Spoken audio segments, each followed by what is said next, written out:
What's going on, everybody? Welcome back to the channel. This is going to be my Bastard Part 2 review, so remember this is going to have major spoilers. You've been warned. We see Dark Snider ripping his heart out from his chest. It's the only way to break the accused spell that Abigail put on Arshis-Nay. Darsh sacrificed himself to free Arshis-Nay from that curse. When this happens, she remembers all the good times they had together with each other and falls into her arms. And Arshis-Nay is crying in tears because he died. And everyone is extremely upset. Yoko even faints and starts to have flashbacks of both of them. And of course, Abigail is glad he's gone. He now can put his plan into action. Cold Sue destroys Prince Coppertail's castle, and Abigail releases an army of the Decay. Right now, he does have most of the seals, just needs one more. Then he can resurrect the demon of destruction, Amplex. He tells his army of the Decay to exterminate everybody. Now that Dark Snider is dead and gone. Back at the castle, they're taking care of Dark Snider's corpse. Thunder Empress stayed by his side for 3 days. She finally collapsed from exhaustion. They find out that White Snake and Iron Maiden have fallen to the powerful magic of Kotsu and Abigail. It won't be long before they come for their kingdom as well. Yoko goes to see Lucian's dead body peacefully lying there.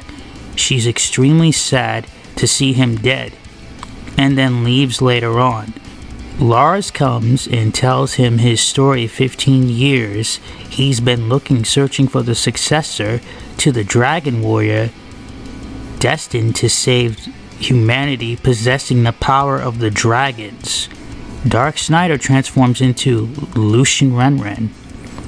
Now with Abigail and Kotsu's plans will come together, and they will awaken the monster. Amplex keeps changing appearance. Princess Sheila talks to her father. He's afraid they're going to break the seals on the god of destruction, will bring about the downfall of human race. He finally decides to come to a big decision and tell Sheila the secret behind the seal that they possess. It's inside of her. Ninja Master Garaz knows the marching corps are very close to them. He decides to send an army of the living ninjas after them. Unfortunately, they can't ask Empress Nay for help. Watching the person she cares for the most die, Dark Snider squished his own heart in front of her to save Arshis-Nay from turning into a toad forever. Ninja Master Gara explains to his ninja friend she does not want to go on living. Arshis-Nay hears what they're saying and comes to her senses and understands that regardless of what happens earlier, Arshis-Nay has to survive and keep on fighting until she gets her revenge. We see Abigail and Kotsu and the god of destruction's central nerve system. It's only the terminal of the brain stem. Amplex's metabolism has only been restored to 30. They need one more seal to begin the ritual of resurrection, and it's in Metella Konda. Ninja Master Gara and Arshis-Nay watch the army of the Decay walk. They see a small person behind the living dead, and standing there is the commander of the army of the Decay. Lich is as powerful as Diamond. With Abigail casting spells on 2 seals that have already been broken, Amplex's body will fully charge. Lars sees Lucian transform into Dark Snider again.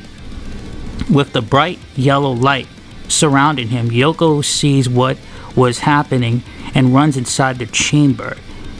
And everybody saw Dark Snider's heart was regenerating and was trying to resurrect him.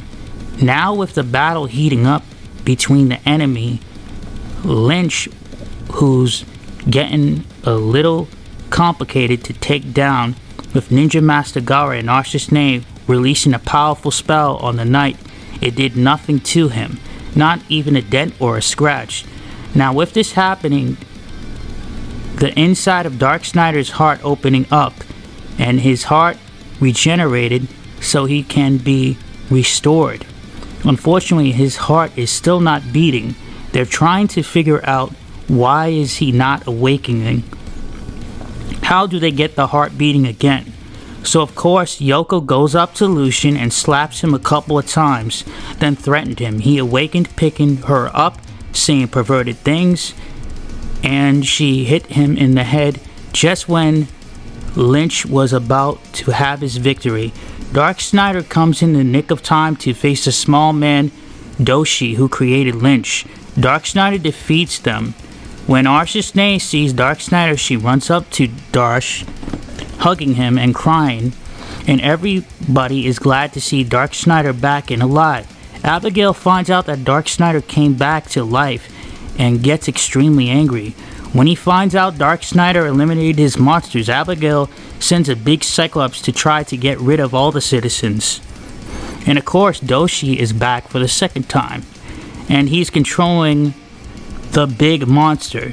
Now, I'm not going to lie to y'all. This scene is good. It's very well done. I do like the fact Dark Snider wants to keep his pride and not let Arshasne and Ninja Master Gaara fight into battle.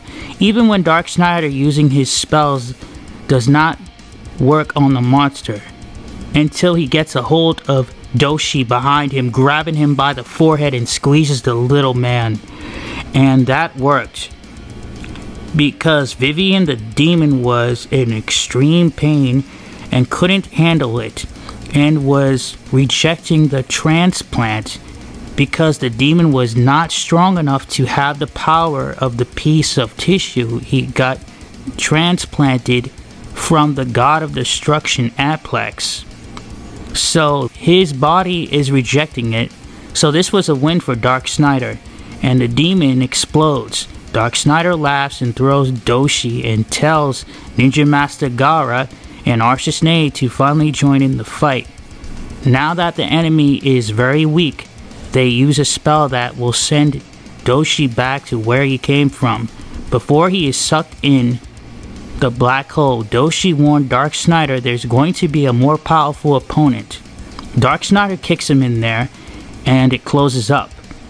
Now, I have to say, when all three of them go against that filthy skeleton Lich, and Dark Snider starts making fun of him and insults, he gets extremely angry and uses the Satan Ring. The third demonic tissue. It's one of the most powerful magic items in the world. He opens up a big black hole, and just when Dark Snider is about to be sucked in, Arshasne runs to grab him, and now they're both are struggling to hang on. With their lives, they couldn't hold on anymore and get sucked in. And honestly, Gaara has the best part going against Lich. He goes ham on him.